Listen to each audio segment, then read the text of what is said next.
प्रिय विद्यार्थियों, साइंस के ऑनलाइन क्लासेज में आपका स्वागत है। कक्षा 10th के लिए साइंस का वीडियो मैं आपके सामने उपस्थित हूँ आज लेकर के।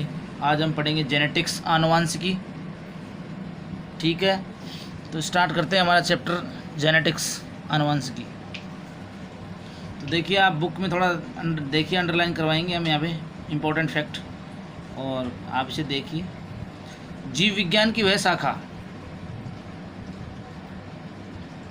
जो बायोलॉजी में होती, जीव विज्ञान, बायो की, जीव विज्ञान की वह शाखा जिसमें जीवों के लक्षणों की आनुवांशिकी एवं विभिन्नताओं का अध्ययन किया जाता है, आनुवांशिक कहते हैं। एक प्रश्न अंडरलाइन करेंगे यहाँ, आनुवांशिकी किसे कहते हैं, तो ये अंडरलाइन हो गया, आनुवांशिकी कहते हैं। तो जीव विज्ञान की वह शाखा जिसमें जीवों के लक्षणों की आनुवांशिकता एवं विभिन्नताओं का अध्ययन किया जाता है, उसे हम आनुवांशिकता कहते हैं। यानी जीवों में क्या क्या विभिन्नताएं हैं। जेनेटिक्स शब्द का प्रयोग सर्वप्रथम बेस्टन ने किया था। अंडरलाइन कर लेंगे, नोट कर लेंगे। जेनेटिक्स का शब्द का सर्वप्रथम प्रयोग किसने किया था? सबसे पहले किसने कहा जेनेटिक्स शब्द? वो क्या? बेटसन ने 1905 ईस्वी में किया। इस शब्द की उत्पत्ति ग्रीक भाषा के शब्द जीन से हुई है। इसकी उत्पत्ति हुई ग्रीक भाषा के शब्द जीन से। समझ गए आप? पहला प्रश्न हमारा बन रहा था यहाँ पर, आनुवांशिक किसे कहते हैं। दूसरा प्रश्न बन रहा है हमारा यहाँ पर क्वेश्चन, जेनेटिक शब्द का प्रयोग सर्वप्रथम किसने किया? बेस्टन ने किया 1905 ईस्वी में, और इसकी उत्पत्ति ग्रीक भाषा के शब्द जीन से हुई है। अब देखिए विद्यार्थियों, आगे सजीवों में लैंगिक जन्म की क्रिया के समय युग्मकों के द्वारा विभिन्न लक्षणों का पीढ़ी दर पीढ़ी, यानी एक पीढ़ी से दूसरी पीढ़ी में जाना कहलाता है पीढ़ी संचरण। ठीक है, ट्रांसमिशन, लक्षणों का पीढ़ी दर पीढ़ी संचरण होता रहता है। इन लक्षणों को आनुवांशिक लक्षण कहते हैं। ठीक है विद्यार्थियों, आनुवांशिक लक्षण एक पीढ़ी से दूसरी पीढ़ी में चले जाते हैं, वो लक्षण कहलाते हैं आनुवांशिक लक्षण। इन आनुवांशिक लक्षणों का जनक यानी पिता पीढ़ी से संतति, पीढ़ी में संचरण ही वंशागति कहलाता है। वंशागति यानी अपने वंश को आगे बढ़ाना, एक वंश से दूसरे वंश में चला जाना। ठीक है, हेरिडिटी शब्द का प्रयोग सर्वप्रथम स्पेंसर ने किया था। हेरिडिटी शब्द का प्रयोग किसने किया था? स्पेंसर ने किया था। यहाँ पे नोट कर लेना। अब हेरिडिटी शब्द का प्रयोग सर्वप्रथम स्पेंसर ने किया था। लैंगिक जनन के दौरान जीन विनिमय होने के कारण, यानी जीन एक स्थान से दूसरे स्थान पर जाना, जीन का जीन विनिमय कहलाता है। जीन विनिमय होने के कारण एक ही जाति के सजीवों के मध्य परस्पर विभिन्नताएं पाई जाती है। एक ही जाति के जो सजीव होते हैं उसमें परस्पर विभिन्नता भी पाई जाती है। अब आता है हमारा मेंडलवाद। देखिए, ग्रेगर जॉन मेंडल 1822 ईस्वी में आनुवांशिकी का जनक कहा जाता है। इंपॉर्टेंट फैक्ट देखिए, आनुवांशिकी का जनक कौन है? आनुवांशिकी का पिता जिसे कहते हैं, जिनने आनुवांशिकी को जन्म दिया, वो है ग्रेगर जॉन मेंडल। ठीक है, अब इसके बाद में देखो इसका जन्म के बारे में। 22 जुलाई 1822 ईस्वी में इसका जन्म हुआ था। नोट कर लेंगे। ऑस्ट्रिया के हेंजनडॉर्फ प्रांत के सिलीशियन गांव में इनका जन्म हुआ था। और 1842 ईस्वी में दर्शन शास्त्र, फिलोसॉफी में डिग्री प्राप्त करने के बाद 1843 ईस्वी में ऑस्ट्रिया के ब्रून शहर में चर्च में पादरी रहे थे। पादरी मतलब पुजारी, चर्च में पुजारी भी रहे थे। और चर्च उद्यान में मेंडल के उद्यान मटर पर 7 वर्ष तक, ठीक है विद्यार्थियों, देखो यहाँ पर आया है, इसमें 7 वर्ष तक संकरण का प्रयोग किया इन्होंने, यानी मटर के पौधे पर इन्होंने 7 वर्ष तक प्रयोग किया। इन प्रयोगों के निष्कर्ष से सन 1865 ईस्वी में ब्रून सोसाइटी ऑफ नेचुरल हिस्ट्री के समक्ष शोध पत्र के रूप में प्रस्तुत किया। इन प्रयोगों की सोसाइटी की वार्षिकी में पादप संकरण का प्रयोग नामक शीर्षक से प्रकाशित किया गया। मेंडल द्वारा उद्यान मटर के किए गए इन प्रयोगों के परिणाम के आधार पर आनुवांशिकता के नियमों का प्रतिपादन किया गया। आनुवांशिकता के नियमों का प्रतिपादन किया गया, जिन्हें हम मेंडलवाद भी कहते हैं। मेंडलवाद 6 जनवरी 1984 को मेंडल की मृत्यु हो गई है। अब मेंडल की सफलता के कारण देखो, मेंडल की सफलता के कारण ग्रेगर जॉन मेंडल पढ़ रहे हैं हम। जेनेटिक्स में आनुवांशिकी का जनक है ये, और इन्होंने प्रयोग किया था 7 वर्ष तक जेनेटिक्स आनुवांशिकता पर, मटर के पौधे पर इन्होंने प्रयोग किया था। मेंडल की सफलता के कारण देखो, मेंडल ने एक समय में एक ही लक्षण की वंशागति का अध्ययन किया। नोट कर लेना, पॉइंट पहला है मेंडल के सफलता के कारण मेंडल ने एक समय में एक ही लक्षण की वंशागति का अध्ययन किया था। मेंडल ने अपने संकरण प्रयोग के सभी आंकड़ों का सावधानीपूर्वक सांख्यिकी विश्लेषण भी किया था। सांख्यिकी विश्लेषण किया। मेंडल ने अपने प्रयोग के लिए पादप का चुनाव भी सावधानीपूर्वक से किया। तो मटर के पादप का चयन क्यों किया, मटर के पादप का चयन क्यों किया, इसके बारे में देखिए। मटर के पादप का चयन, मेंडल ने अपने प्रयोग के लिए उद्यान मटर, उद्यान मतलब बगीचा जो होता है उसमें उद्यान में जो मटर है, उद्यान मटर है, गार्डन पे पादप का चयन किया, क्योंकि एक वर्षीय एनुअल यानी एक वर्षीय पादप होने के कारण कम समय में अनेक पीढ़ियों का अध्ययन किया जा सकता है। ये एक वर्षीय पादप है, प्रतिवर्ष इसको प्राप्त किया जाता है, एक वर्ष में फिर दूसरे वर्ष फिर। तो एक वर्षीय पादप होने के कारण ये कम समय में अनेक पीढ़ियों का अध्ययन किया जाना संभव था, इसलिए इन्होंने मटर के पादप का चयन किया। द्विलिंगी पुष्प होने के कारण, द्विलिंगी पुष्प देखो, द्विलिंगी पुष्प होने के कारण स्वपरागण, स्वपरागण पहले पढ़ चुके थे हम। जब वर्तिकाग्र से, जब परागकोश से परागकण उसी के वर्तिकाग्र पर पहुंच जाते हैं तो उसे कहते हैं स्वपरागण। क्या कहते हैं? स्वपरागण। स्वपरागण के द्वारा समयुग्मी पादप अथवा शुद्ध वंशक्रम, प्योर लाइन सरलता से प्राप्त किया जा सकता है।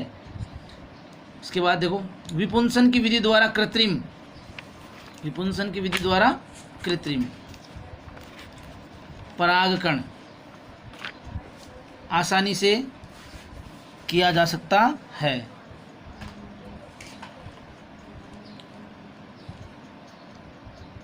अब देखो यहाँ पे मटर के पौधे नंबर 4 पे आ रहा है। मटर के पौधे में विभिन्न विप्रियासी लक्षणों के जोड़े पाए जाते हैं। मटर के पौधों में विभिन्न विप्रियासी लक्षणों के जोड़े पाए जाते हैं। मेंडल ने अपने प्रयोग के लिए 7 जोड़ी विप्रियासी लक्षणों का चयन किया जो इस प्रकार है। 7 जोड़ी विप्रियासी लक्षणों का चयन किया जो इस प्रकार है। देखो पहला, देखो यहाँ पे पादप का लक्षण, पादप की ऊंचाई, प्रभावी अप्रभावी। तो पादप की ऊंचाई प्रभावी लंबा, टॉल, बौना, वार्फ, डॉर्फ। पुष्प की स्थिति कक्षीय, अप्रभावी अग्रस्त। परिपक्व फली की आकृति, फूली हुई फली और संकीर्णता। प्रभावी फूली हुई फली जो है प्रभावी होती है, संकीर्णता उसमें पाई जाती है। ठीक है। अपरिपक्व फली का रंग हरा, पीला, ग्रीन, येलो। पुष्प का रंग वॉयलेट, बैंगनी, वाइट, सफ़ेद। गोलाकार बीज की आकृति, बीज की आकृति गोलाकार, राउंडेड और झुर्रीदार, रिंकलेड। उसके बाद बीज का रंग पीला, येलो और हरा, ग्रीन। जो पीला है वो प्रभावी है और हरा है जो अप्रभावी है। तो आपके सामने लिस्ट दी हुई है यहाँ पे प्रभावी और अप्रभावी। अब देखो यहाँ पे कुछ चित्र दिया हुआ है आपको लक्षण का। बीज की आकृति गोलाकार जो प्रभावी होगी, अप्रभावी होगी, आपको चित्र दिया हुआ है यहाँ पे, विद्यार्थी ध्यान देंगे आप। बीज की आकृति ये गोलाकार है, ये झुर्रीदार है बीज, देखो ऐसी झुर्रियाँ पड़ी हुई हैं यहाँ पे, पीला, हरा। उसके बाद पुष्प का रंग दिया हुआ है बैंगनी, सफ़ेद। उसके बाद परिपक्व की आकृति फूली हुई ऐसी होगी और संकीर्णता कुछ मतलब ऐसे सिकड़ी हुई आकृति रहेगी। उसके बाद अपरिपक्व फली का रंग हरा और पीला। उसके बाद पुष्प की स्थिति दे रखी है आपको, देखो कक्षीय और अग्रस्त। ठीक है। और उसके बाद पादप की ऊंचाई दी हुई, लंबा है और ये बौना है पादप। 2 पादप दे रखे हैं, ये इसकी लंबाई ज़्यादा है, देखो यहाँ पर, यहाँ से यहाँ तक, और ये आपका बौना है। अब उसके बाद में देखिए मेंडल की पुनर्खोज, मेंडल की पुनर्खोज। मेंडल द्वारा प्रस्तुत किए गए वंशागति के नियम, लक्षण। मेंडल द्वारा प्रस्तुत किए गए वंशागति के नियम लगभग 35 वर्ष तक उपेक्षित रहे थे भाई, 35 ईयर, 35 वर्ष तक उपेक्षित रहे थे। हॉलैंड के हुगो डी ब्रिज, जर्मनी के कार्ल लॉरेंस और ऑस्ट्रिया के एरिक वॉर शेरमैन ने पृथक रूप से कार्य करते हुए 1900 में मेंडल के नियमों की पुनः खोज की थी। मेंडल जो नियम बनाए थे उसकी वापस पुनः इन्होंने खोज की थी, याद कर लेंगे। पुनः खोज, मेंडल के नियमों की पुनः खोज किसने की थी? हुगो डी ब्रिज, कार्ल लॉरेंस, Hugo de Vries, Karl Correns और एरिक वॉन शेरमैन ने पृथक रूप से 1900 ईस्वी में अलग अलग इन्होंने सबने मेंडल के नियमों की खोज की थी। आनुवंशिक शब्दावली, देखो मेंडल द्वारा प्रस्तुत किए गए वंशागति के नियमों को समझने के लिए निम्न तकनीक शब्दों का समझना अत्यंत आवश्यक है। सबसे पहला जिनमें जीन आता है, वह कारक जो किसी एक लक्षण को नियंत्रित करता है जीन कहलाता है। वह कारक, नोट कर लेना, किसी एक लक्षण को नियंत्रित करता है उसे कहते हैं जीन। मेंडल द्वारा उपयोग किए गए कारक शब्द को जॉनसन ने जीन नाम दिया।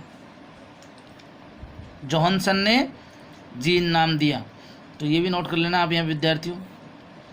और युग्म विकल्पी, किसी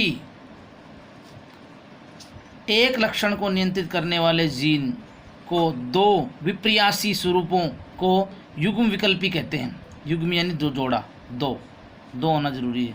युग्म विकल्पी कहते हैं जैसे कि पौधे की ऊंचाई को नियंत्रित करने वाले जीन को दो युग्म विकल्पी टी टॉल लंबा और छोटे टी को जो टी दिया है वो हमें बोना दिया है, ठीक है। बोनापन ध्यान रखना, टी टॉल लंबा, बड़ा टी है वो लंबे को दर्शाएगा, छोटा टी हमारे पास बोने को दर्शाएगा, बोनापन। अब आता है समयुग्मी।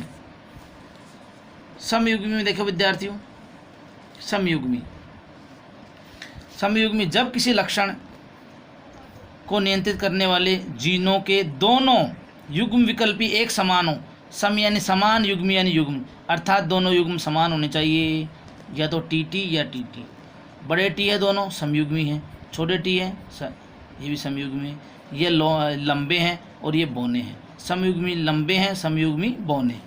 विषमयुग्मी में आप समझ गए कैसे कि विषमयुग्मी के अंदर क्या होगा, दोनों जो प्रारूप है, लक्षण प्रारूप है, लंबे पौधे वो यहाँ पे एक लंबा और एक छोटा। विषमयुग्मी यानी विषम अलग अलग होनी चाहिए दोनों। लक्षण प्रारूप, किसी सजीव की बाह्य प्रतीति को लक्षण प्रारूप कहते हैं। जैसे लंबे पौधे समयुग्मी में टी, विषमयुग्मी में आपका एक बड़ा टी आ गया और छोटा टी आ गया, ये विषमयुग्मी हो गए। सेम नहीं है बिल्कुल ना, ये सेम है, देखो यहाँ सेम है, समयुग्मी है, दोनों समान। देखो ध्यान देना यहाँ पे समान नहीं है दोनों, इसलिए विषमयुग्मी है। जीन प्रारूप, जीन प्रारूप में देखिए किसी सजीव की आनुवांशिक रचना को जीन प्रारूप कहते हैं। जैसे शुद्ध या समयुग्मी लंबा, अगर समयुग्मी है और लंबा है, बड़ा टी टॉल तो उसे शुद्ध कहेंगे। अशुद्ध के अंतर्गत क्या होगा, विषमयुग्मी आएगा। तो विषमयुग्मी लंबा, देखो ये लंबा और बौना जो डिपेंड करता है पहले अक्षर पर। पहला अक्षर इसका देखिए यहाँ पर क्या है, बड़ा टी है, तो ये लंबा, और दूसरा छोटा आ गया तो विषमयुग्मी हो गया। तो विषमयुग्मी तो वैसे हो गया ये, और ये पहला अक्षर क्या है, लंबा, तो विषमयुग्मी लंबा, ठीक है। और ये दोनों ही देखो समयुग्मी है और दोनों ही बड़े टी आ गए आपके टॉल, तो ये समयुग्मी लंबा है, जिसे हम शुद्ध कहेंगे, प्योर, ठीक है। प्रभावी लक्षण, वह लक्षण जो पीढ़ी दर पीढ़ी से, जो F1 पीढ़ी से स्वयं को अभिलक्षित नहीं कर पाता है उसे अप्रभावी लक्षण कहते हैं। और प्रभावी लक्षण होता है F1 पीढ़ी से आपको अभिव्यक्त करता है, वह प्रभावी लक्षण कहता है। तो लक्षण में F1 पीढ़ी अपने आप को अभिव्यक्त कर रहा है तो प्रभावी है, और अभिव्यक्त नहीं कर रहा है तो अप्रभावी है। एक संकर, वह संकरण जिसमें एक लक्षण की वंशागति का अध्ययन किया जाता है उसे हम एक संकरण कहते हैं। एक संकर संकरण। द्विसंकर संकरण, वह संकरण जिसमें दो लक्षणों की वंशागति का अध्ययन किया जाता है उसे द्विसंकर, नाम से ज्ञात है। एक संकरण यानी एक लक्षण की वंशागति, द्विसंकरण यानी दो लक्षणों की वंशागति, एक लक्षण की वंशागति। त्रिसंकरण, वह संकरण जिसमें तीन लक्षणों की वंशागति का अध्ययन किया जाता है उसे त्रिसंकरण कहते हैं। बहुसंकरण, जो वह एक से अधिक लक्षणों की वंशागति दिखाता है उसे कहते हैं बहुसंकरण, ठीक है। तो नाम से पता है, एक संकरण एक वाला, द्विसंकरण दो वाला, त्रिसंकरण तीन वाला, और बहुसंकरण तीन से अधिक, कई लक्षण मतलब, ठीक है ना, ये कई लक्षण। अब देखो परीक्षण संकरण, वह संकरण जिसमें F1 पीढ़ी का संकरण अप्रभावी लक्षण प्रभाव प्रारूप से जनक के साथ किया जाता है, परीक्षण संकरण कहलाता है। संकरण पूर्वज या पश्च संकरण, उसके बाद आता है व्युत्क्रम संकरण, व्युत्क्रम यानी उल्टा, ठीक है। वह संकरण जिसमें A पादप टी को नर और B पादप टी स्मॉल टी को मादा के रूप में प्रयुक्त किया जाता है, तो दूसरे संकरण में ए पादप टीटी को मादा व बी को पादप को नर संकरण नर जनक के रूप में प्रयुक्त किया जाता है। उसे कहते हैं व्युत्क्रम संकरण, यानी उल्टा होना। मतलब पहले जो टीटी था हमारे पास उसको नर मान लिया गया, अगली बार जो टीटी था उसके अंदर बी ए पादप के अंदर उसे हमने मादा मान लिया है, बी को हमने नर मान लिया है। व्युत्क्रम यानी उल्टा हो जाना, व्युत्क्रम यानी उल्टा। उसके बाद है जनक पीढ़ी। संतति प्राप्त करने के लिए जिन पौधों को संकरण कराया जाता है, जिन पौधों में संकरण कराया जाता है, जिन पौधों में संतति प्राप्त करने के लिए, अपने समान ही संतति प्राप्त करने के लिए जिन पौधों को संकरण करवाया जाता है उन्हें जनक पीढ़ी कहते हैं। क्या कहते हैं? जनक पीढ़ी। जैसे कि नर और मादा में युग्म जनन की क्रिया होती है, तो जो नर मादा में जो क्रिया हो रही है, जो नर और मादा है, उसे हम जनक पीढ़ी कहते हैं। F1 पीढ़ी जनकों के संकरण से प्राप्त प्रथम पीढ़ी F1 कहलाती है, और जनकों से प्राप्त F1 पीढ़ी के संकरण से प्राप्त जो संतति होती है, यानी F1 पीढ़ी से जो प्राप्त संतति है उसे F2 पीढ़ी कहते हैं। एक संकरण अनुपात के से प्राप्त अनुपात को एक संकरण अनुपात कहते हैं, और द्विसंकरण अनुपात से प्राप्त को द्विसंकरण अनुपात कहते हैं। तो विद्यार्थियों, उम्मीद करता हूँ कि आपको ये वीडियो पसंद आया होगा, समझ में आया होगा, आप इसको अच्छे से स्टडी कर लें। और ठीक है विद्यार्थियों, अब मिलते हैं अगले वीडियो में। उसके बाद ओके,